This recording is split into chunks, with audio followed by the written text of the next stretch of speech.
In conversation with Joe Mynhardt. Joe Mynhardt stands as a paragon in the oral literary world, a Bram Stoker award-winning South African publisher, editor, and mentor with over a decade of experience. As a founder and CEO of Crystal Lake Entertainment, Joe has transformed a humble 2012 startup into a multifaceted intellectual property powerhouse. Under his visionary leadership, Crystal Lake Publishing has become just one of many thriving divisions of his company. With a track record of working with and publishing works by various industry luminaries, Joel is a quite essential mentor for aspiring oral author. His deep industry insight and extensive network place him in a unique position to guide both new and seasoned writers in the genre. Joe's commitment to nurturing talent and fostering author careers is at the heart of Crystal Lake Entertainment ethos. His approach is not just about publishing books, it is about building a community, sharing knowledge, and being a beacon of friendship and guidance in the often intimidating world of oral writing. Since leaving his day job in 2016 to focus full-time on his passion, Joe has also excelled as a work-from-home dad, a role he embraced in 2018. His daughter, Kaylee, named after his childhood influences Bruce Lee and Stan Lee, is a testament to his belief in the power of storytelling across all mediums. Joe's love for great narrative extends beyond literature, encompassing comics, games, films, and television, with favorites ranging from Poe, Doe, and Lovecraft to King, Connolly, and Gaiman.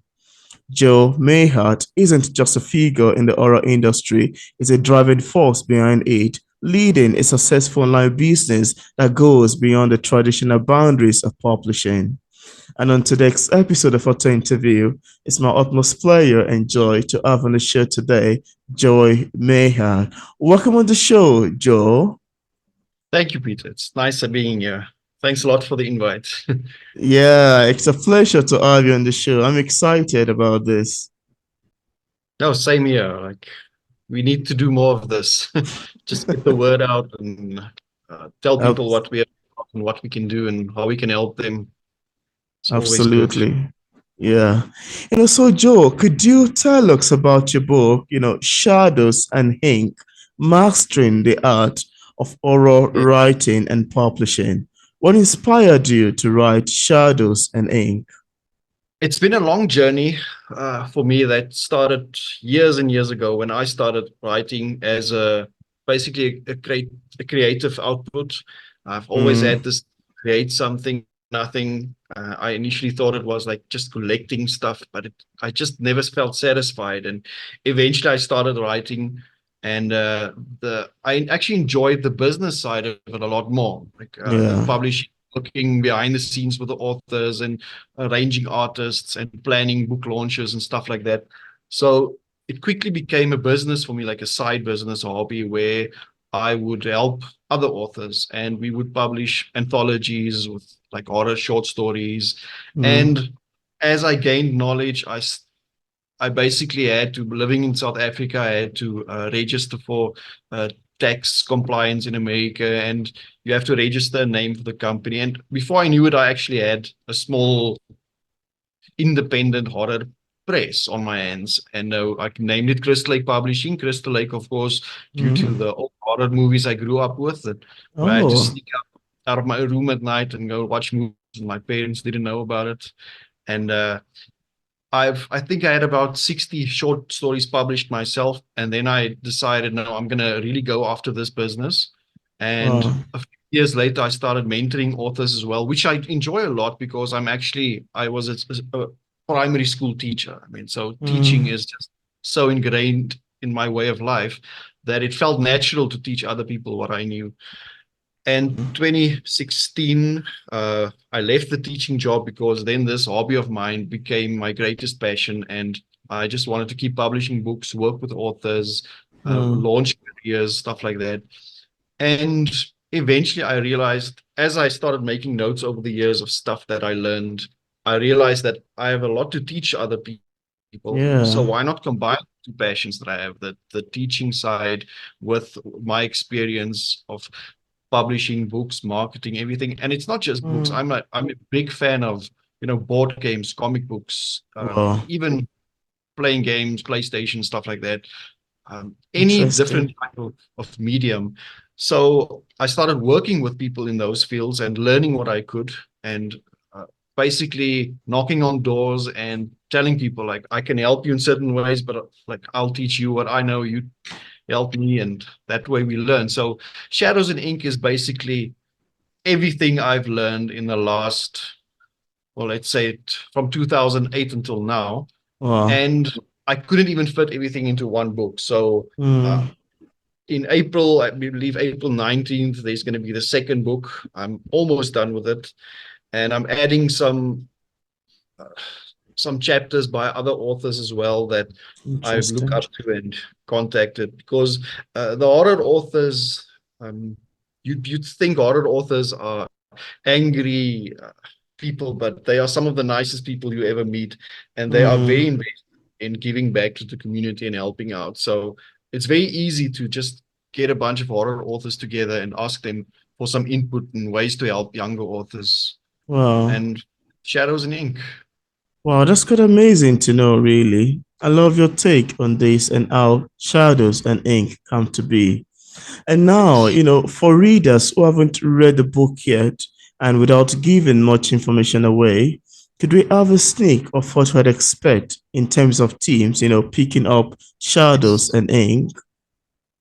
Well, basically, we start with the history of horror fiction. So, even if you're not a horror author yet, and you either want to start, or perhaps you are writing in a different genre and you want to add some horror elements, which is Mm, always good, because that's where your suspense lies. That's what makes certain scenes memorable, the shock aspect of it, and basically, like thinking of the storyline days afterwards. Horror yeah. really helps.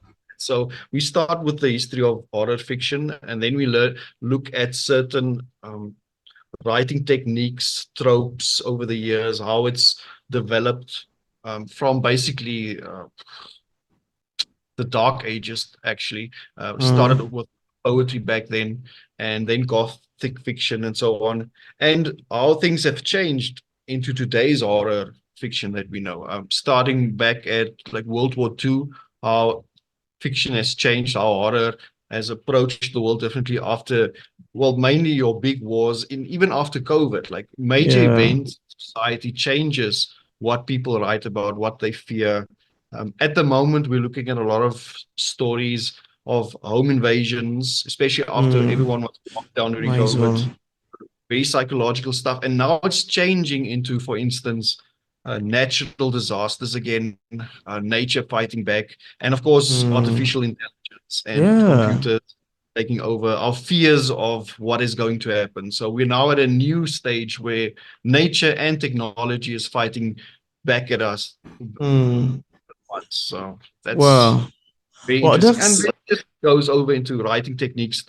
yeah. Book actually focuses a lot on character development, like backstories, the motivations of the character, how to write a good antagonist, a good protagonist, even the little characters on the side, the memorable ones, and then plot. So book two will dive into writing descriptions and atmosphere, which is so Wow. important for a good story. I mean, any type of story. If Yeah. the setting and the atmosphere match, you can't just have a nice setting without the atmosphere. I mean, even a graveyard is not scary if there's no atmosphere. A graveyard can be Absolutely.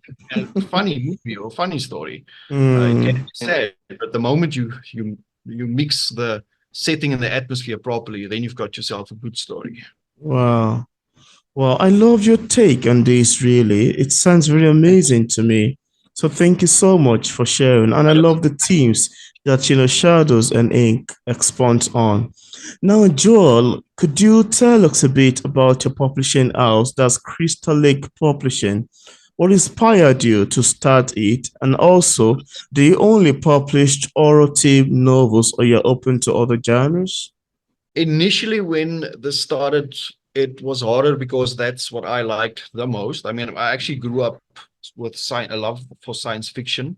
Oh, wow. But I also wanted eventually, I always knew I was going to expand to things, but because by then I knew so many horror authors and most of the reviewers and the contacts I had was in this industry, that's where we started.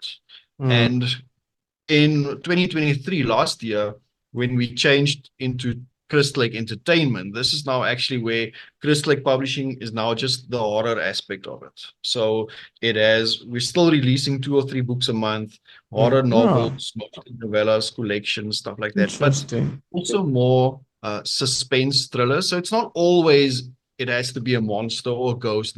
It can be something natural. It can be a home invasion, a serial killer, a husband terrorizing his ex-wife or his wife, stuff like that.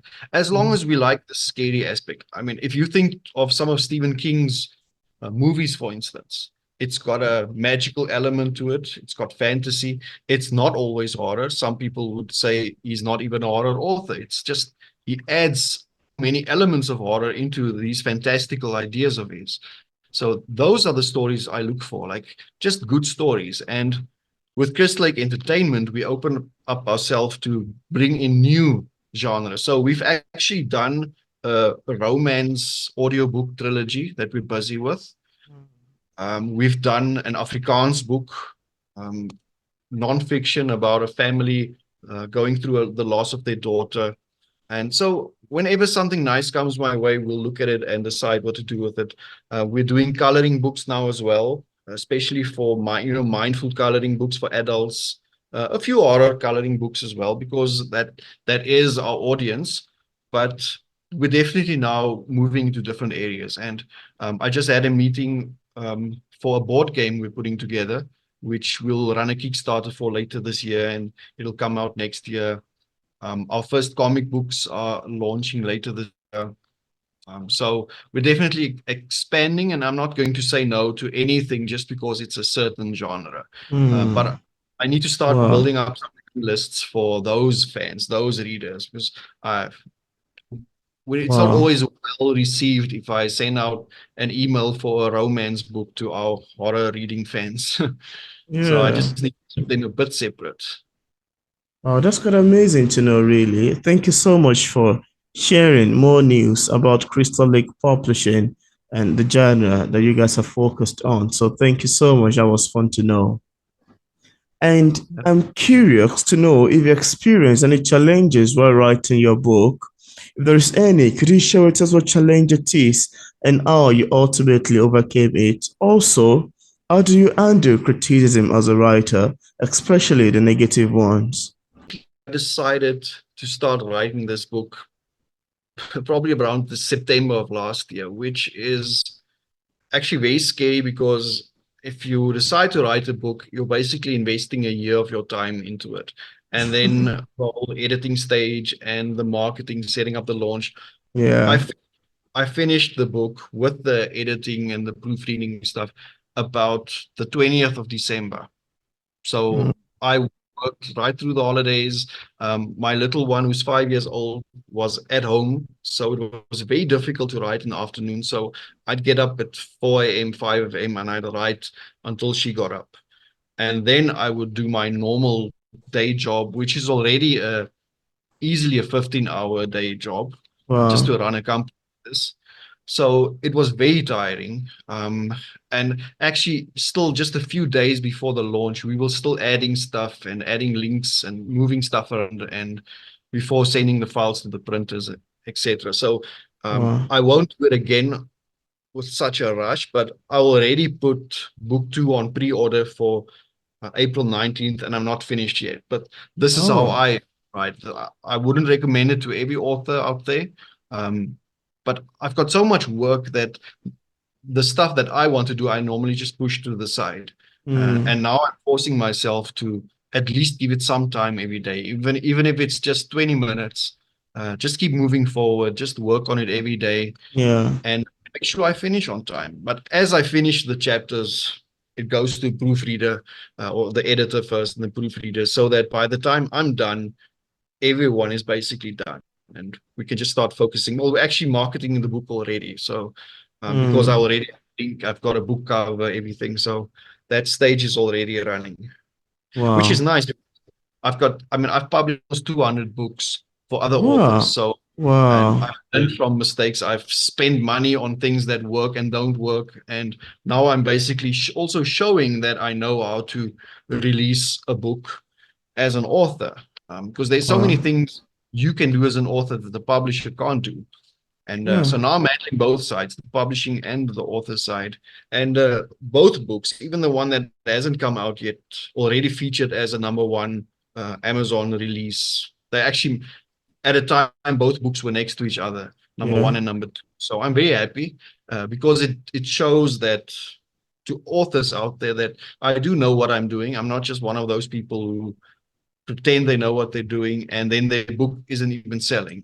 Mm. It's easy to say I'm an author and I can teach you stuff, but my own books aren't even doing well. So that doesn't help. Mm.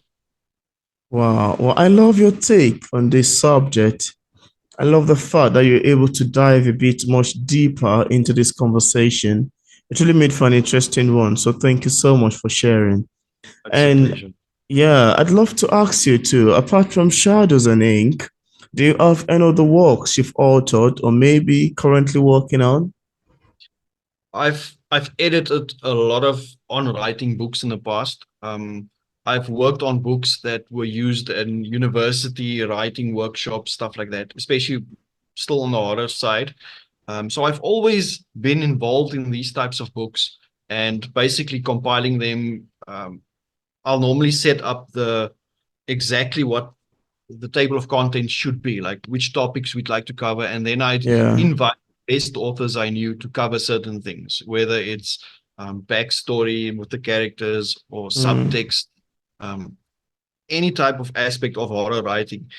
And that's what I learned just from editing the works of those people. And now we're talking about really big horror authors that I grew up or watching on TV or reading books and Wow. stuff like that. Some of them are filmmakers and Mm.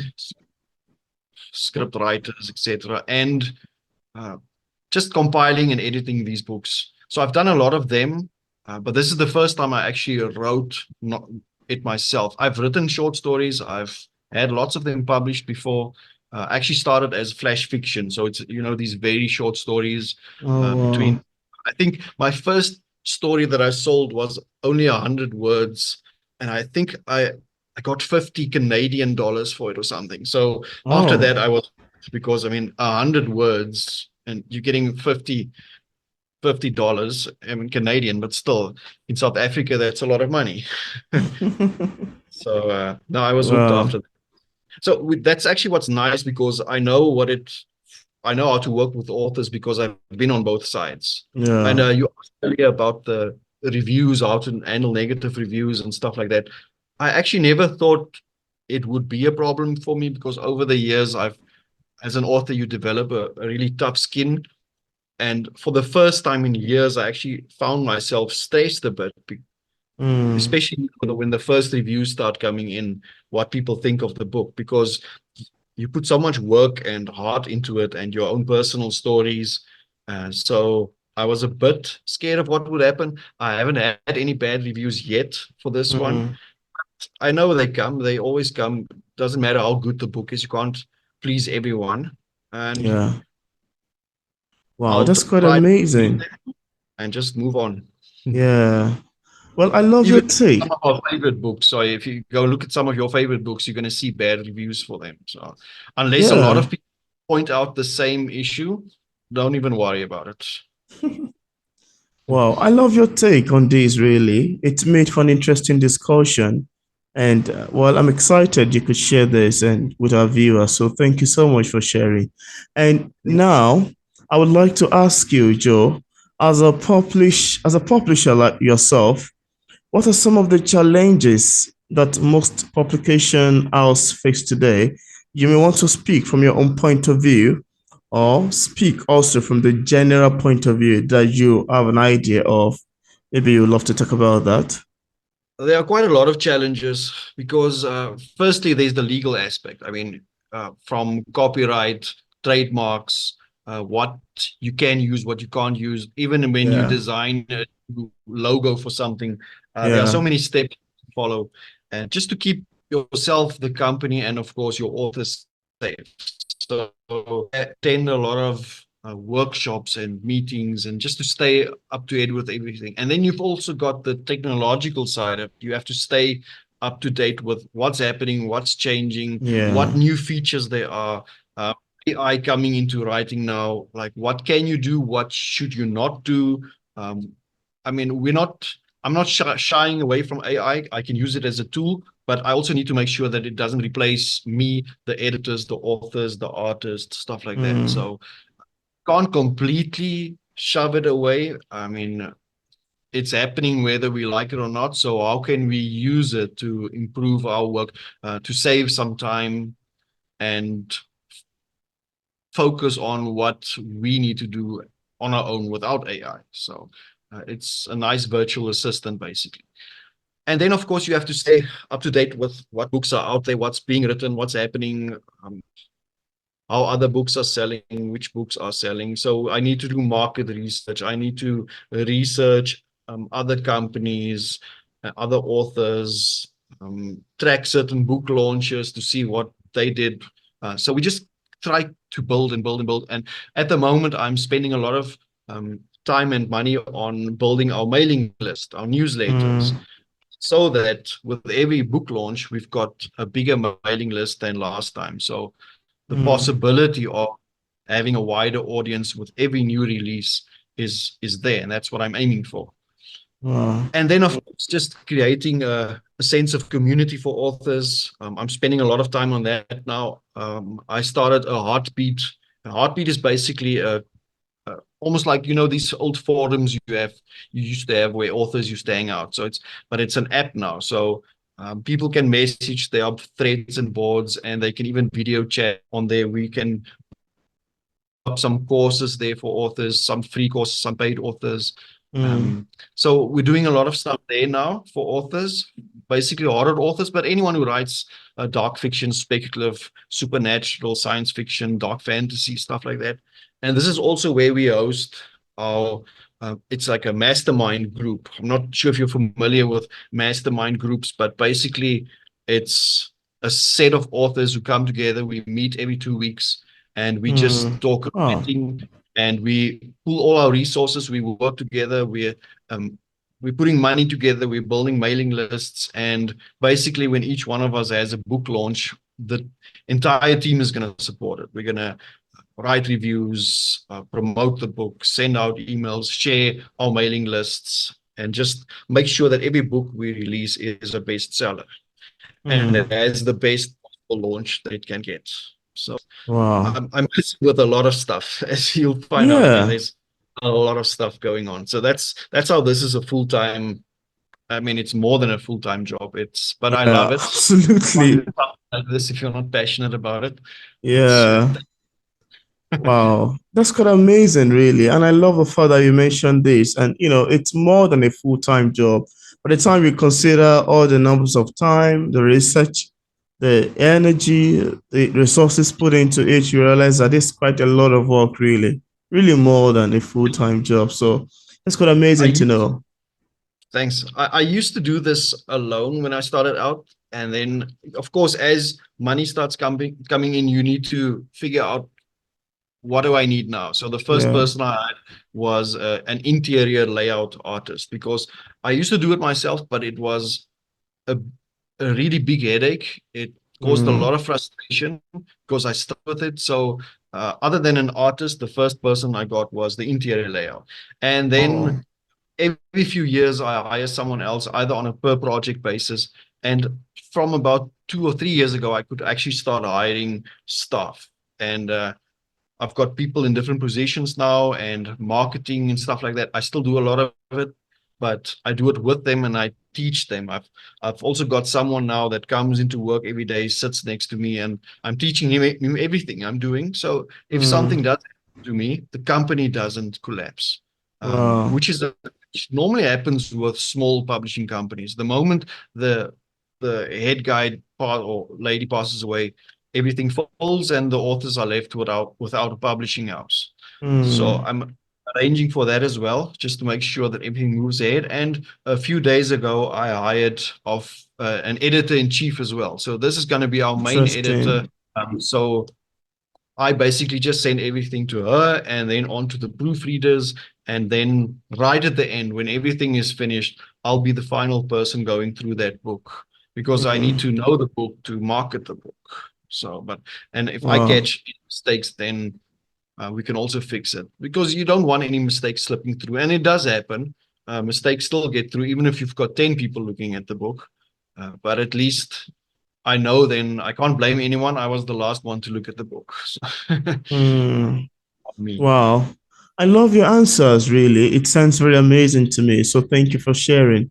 And now I'd love to ask you, Joe, is there anything that you'd love to share with the viewers about your book and publishing house that we did not mention in this interview and you'd love the viewers to know? While you're contemplating, answering that, I'd love you to show the cover of your book to the camera just so we can have an Yeah. idea of what it looks like. Yeah, I think like Okay. you mentioned, you love to have a screen share, Raval, so There we you go. can,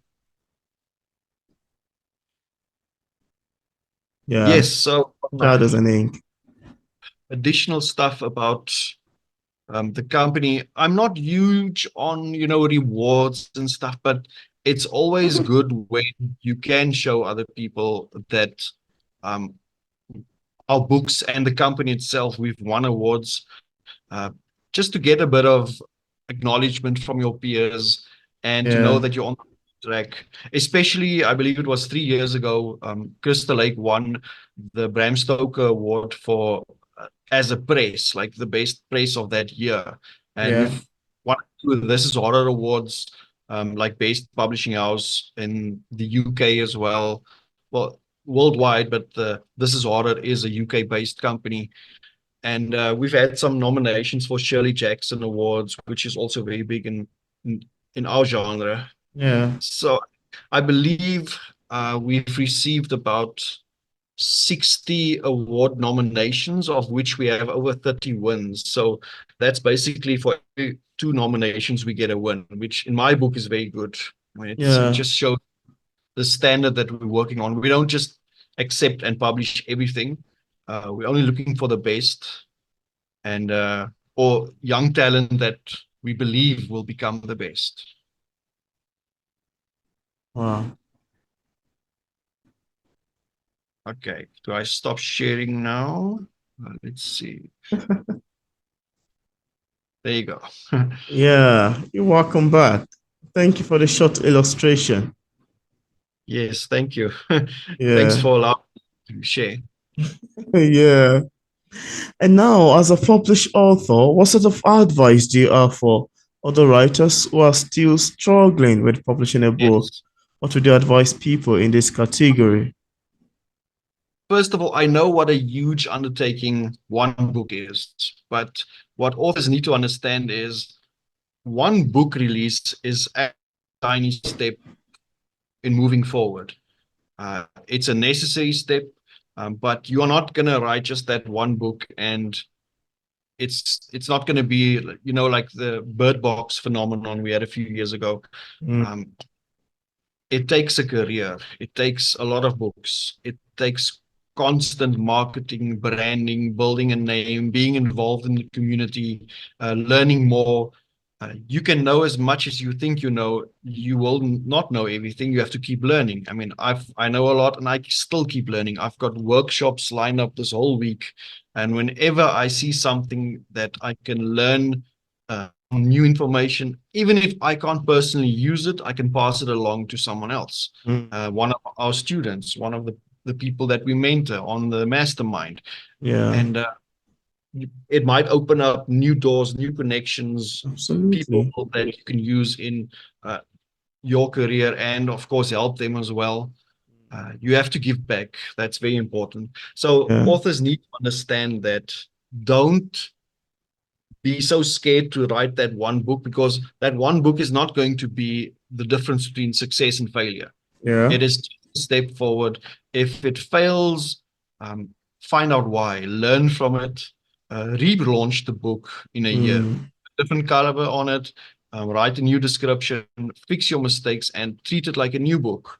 And Mm. learn when to move on. If not every series sells well. So if book one and then you write book two doesn't do that well, start a new series. Don't waste time on it unless you really, really believe in it. Then fine, write 3 books, make the first one free, and cross promote the books to get that first person onto the second book and the third book. If you're writing nonfiction, of course, an upsell is also very important. Like, what do you offer at the end? Some kind of course for them, because then you can use the upsell money to run ads for the book.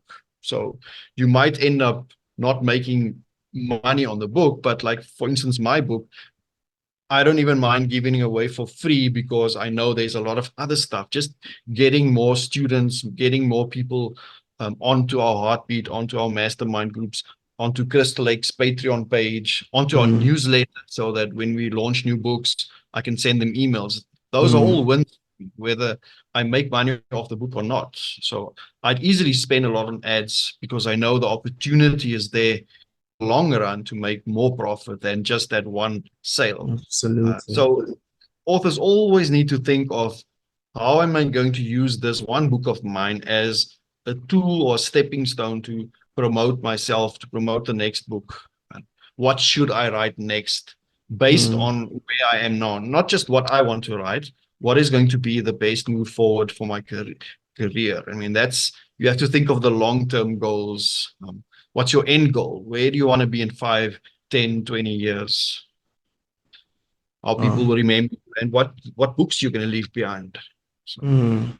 so I'm Wow. already planning 3 books ahead. I've got Shadows in Ink in April, and I'm planning on finishing at least one more later this year, maybe another one early next year, but Wow. definitely not the normal 60 to 80,000 words, more like Mm. a thousand, just a bit of information on certain topics that I want to write more about.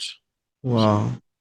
Wow, that's quite amazing to know, really. I love your advice. It's a tone of advice you've given out. Very educative, informative, illustrative, and very great too in terms of literature. So, yeah, thank you thank so much for an amazing advice. And I'm hopeful that viewers, including myself, would love to utilize it. Now, Joe, in case we have some viewers who are currently watching this interview, I would love to get a copy of your book. On what platform are they available on for purchase? Yes. At the moment, we have a paperback and the ebook. I'm only selling the ebook on Amazon at the moment because of the marketing possibilities with giving away free copies, the Kindle Countdown promotion, stuff like that. Yeah. But we're going to leave it there for 3 months, and then we're going to go wide to Apple and all different online stores. The paperback is available from bookstores, libraries, and of course, Amazon. And Mm. eventually, as it spreads out, it will be on Barnes and Noble online as well. Those Mm. types of online stores that sell paperbacks as well. Um, People can go to the Crystal Lake Entertainment Facebook page, on Twitter, or our website, and you'll always find links to it there. And we have a lot of information for authors, especially if you go to our website and you check under Author Central. There's the Author's Toolbox, whether we open for submissions and stuff. We have monthly flash fiction contests, for instance, where we Interesting. pick a theme and stories are sent in. The top 3 places get paid, and the stories get published. So Mm. there's a lot of things we offer for authors and readers, of course.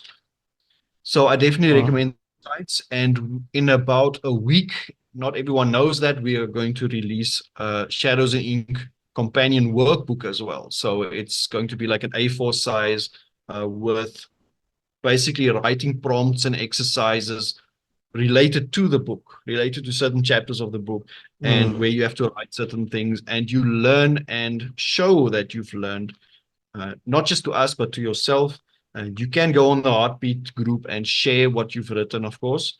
Or this is Mm. basically just to get you writing. I know a lot of people just want to get into that habit. Some of them lack the confidence. Some of them are overwhelmed by the idea of writing a novel. So basically, by the end of this workbook, you will already have 2 or 3 chapters of your next or first novel written down on paper, and I mean, it has the spacing inside the book, everything. So this is basically, and we're going to make it as cheap as possible just to cover the costs, because the idea is just to help someone apply the knowledge and gain the confidence, because writing is a confidence game. You need to just up your creativity, stay in touch with other authors who will keep Absolutely. at that level.